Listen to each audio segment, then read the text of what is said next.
Hey, mambo vipi? Karibu sana katika channel yangu ya YouTube. Tunaendelea na kujifunza HTML language na bado tupo katika kipengele cha image, namna gani ya kuweza kuweka picha katika web page zetu na kuweka attribute mbalimbali ambazo zinaweza zikaweka vizuri hiyo picha ambayo tunaiweka katika web page zetu.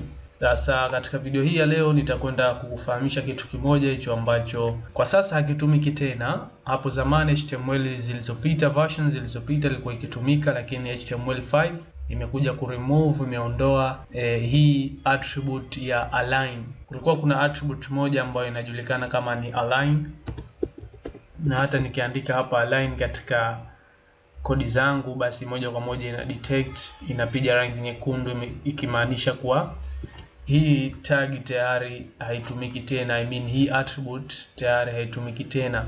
Ilikuwa ikitumika hapo mwanzoni. So hii ilikuwa ikitumika katika picha, kuweza kuiweka picha yako top, bottom ama middle ama kwa horizontal, unaiweka right, left. Picha yako unahitaji ka display wapi? Kwa mfano hii picha yetu hapa ambayo unaiona katika browser hapa, nikirefresh browser yangu, document yetu hapa, web page yetu hapa imedisplay. Hii ndio picha ambayo nimeiwekea ile align. So hii una uwezo wa kuiweka huku upande wa kulia kwa kutumia hii align. Wa align ndani yake hapa value yake unaweka mfano right. Then nikisave, nikija nikirefresh katika browser yangu, tayari hii picha imepelekwa right na maandishi yanaanza juu lakini hayafiki katika hii picha.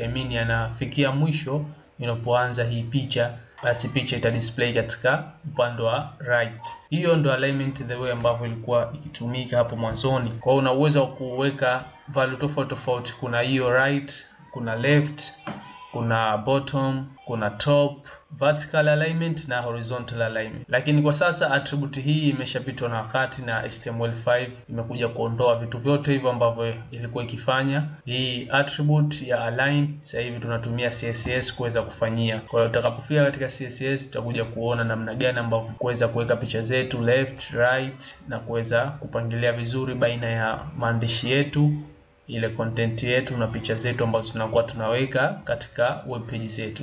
So ukiachilia hii alignment ya right ambayo ni horizontal, mfano nikikopi hii mimi, nikija katika picha hii ya mwisho, nikiweka Ctrl V, then nikasema hii ianze middle, text zangu ikaizunguke picha yangu kwa kuanzia katika middle, kati na kati. Kwa nikisave hapa, nikija save katika browser yangu, picha hii ndio ambayo tumeiwekea align. Kwa nikirefresh hapa utaona utofauti utakaokuja. Haya maandishi yatakuja yataanza kati hapa. So tutaona hapa, acha ni refresh, na kama unavyoona maandishi haya hapa yameanza juu huku, yamekuja yamepita mpaka kati hapa kwa sababu ya ile align middle.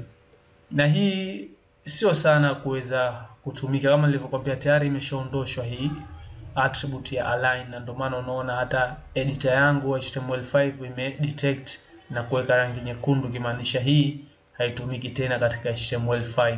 So leo nilihitaji tu kukufahamisha kuwa kulikuwa na hii attribute ambayo ilikuwa ikitumika. Kwa hiyo unaweza kujaribu huko na ukaona effect zake. Usije ukenda katika baadhi ya website za zamani wametumia hii ukawa unashangaa inatokea wapi na inafanya kazi gani. Ni vizuri kuweza kufahamu hata kama haitumiki tena. So asante sana, tukutane katika video ambayo itafuata. Hichi kitu ambacho tumejifunza leo utajaribu huko. Humu kuna value takriban 5, kuna top, kuna bottom, kuna middle, kuna right, kuna left. Kwa hiyo utajaribu huko na utaona effect zake. Subscribe channel yangu, share na wengine wapate kujifunza. Usikose video inayofuata, tutakuja kujifunza kitu kingine katika upande wa image ambazo tunahitaji zika display katika web page zetu. So asante sana.